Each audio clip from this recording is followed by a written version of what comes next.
Okay, so maybe we'll open it up to questions from the floor for our from the any questions for the curators.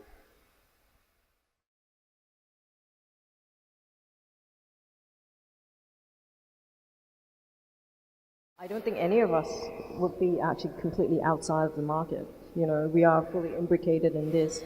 And I think it's also a moment of honesty, right? That she doesn't pretend that she's kind of completely beyond it, although she points to possibilities, you know, in her kind of cosmic vision, so to speak. But she is a very astute kind of player and playing in a way that makes you realize that these contradictions exist in society. And she's always wanted to be famous and wanted to be the most important artist in the world. And the market is a medium for that, like the media. I mean, she used the media very effectively.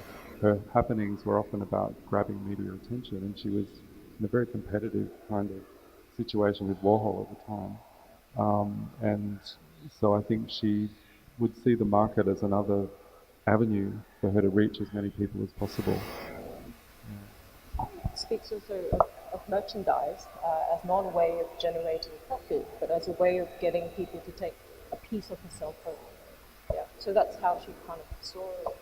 It's a democratization in a way. Yeah, so even with the 60s fashion designing and apparel, she wasn't making fashion that was easy to wear. She was not making Uniqlo versions, right? She was really using mainstream ways to push at something. Yeah. So she didn't get to the commercial stage in the kind of straightforward, easy way. She had a long, circuitous route to it. And she was really shut out of the market in New York. I mean, the market closed up, you know, and really focused on these white male artists, and she was not accepted into that, and she found that very traumatic. She really struggled financially in New York until she finally left. You know, it was a very closed shop, literally. So I think it's almost like revenge as well. And I suppose also the commercial success is as much as there was the desire to be known or well known, the commercial success only comes much later, and it's not it comes much later. It's also given her the opportunity to scale up, so she's able to make much more ambitious works. She can afford it now. Do you have other questions? Mungkin bagi yang ingin bertanya dengan bahasa Indonesia, kami juga bisa bantu untuk menerjemahkan. Silahkan, kami akan memberikan mikrofon kepada bagi para audiens yang ingin bertanya.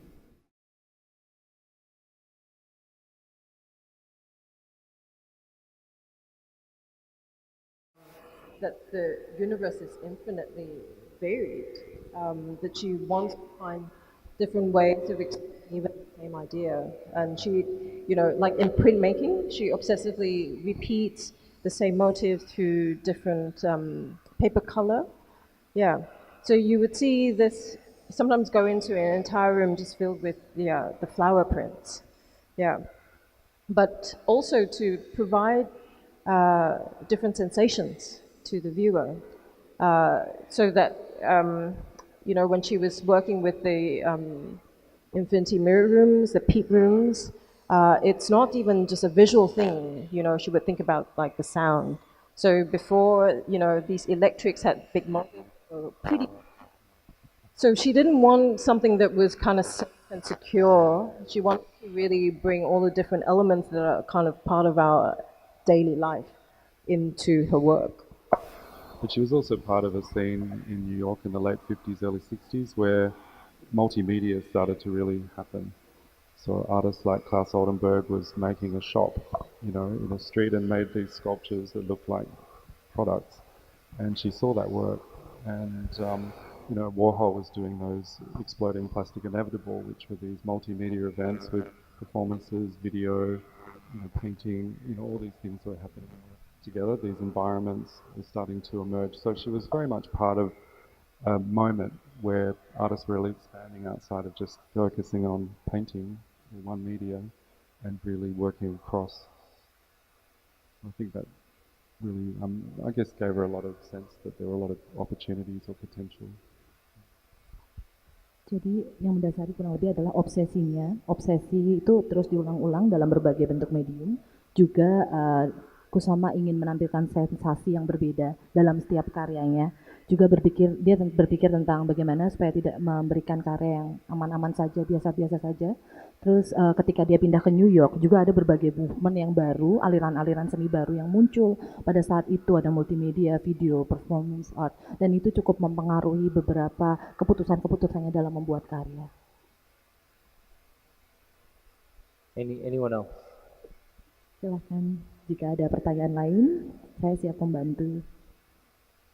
Okay, thank you, Russell and Adele. I think it's been fascinating. We've had really interesting personal perspective on the exhibition and how it's been put together, the research that goes behind it, unearthing a little bit about the artist herself. And I think what's really important, not just the things that are circulating in the popular culture, but where that they come from, whether they come from within her own development, and also the development of art in the post-war period in America. I really like this idea. I mean, I think there's a little bit of a tension that perhaps we can think more deeply on about the relationship between the avant-garde and the contemporary. I think that it's very important. It's probably something that's not so well discussed, and maybe it's something that's not so well understood by our audience. What does the avant-garde mean, and where does the contemporary begin? What I would recommend you do is that a museum Machan with the National Gallery of Singapore has republished the original catalogue that accompanied the exhibition in Singapore and Brisbane. But we have had all of the text translated into Bahasa Indonesia.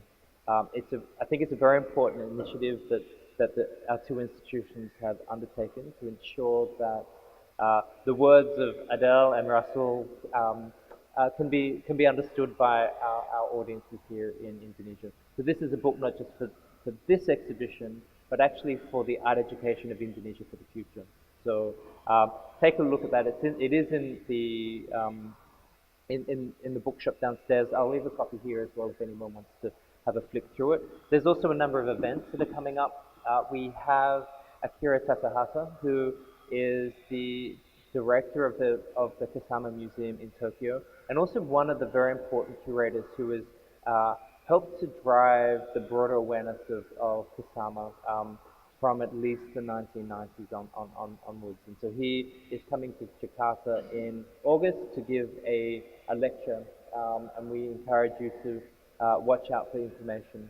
And also this little book has some more detailed information about the different sections of the exhibition, so you might want to pick it up and read through it and maybe better understand some of the things that we have been discussing here.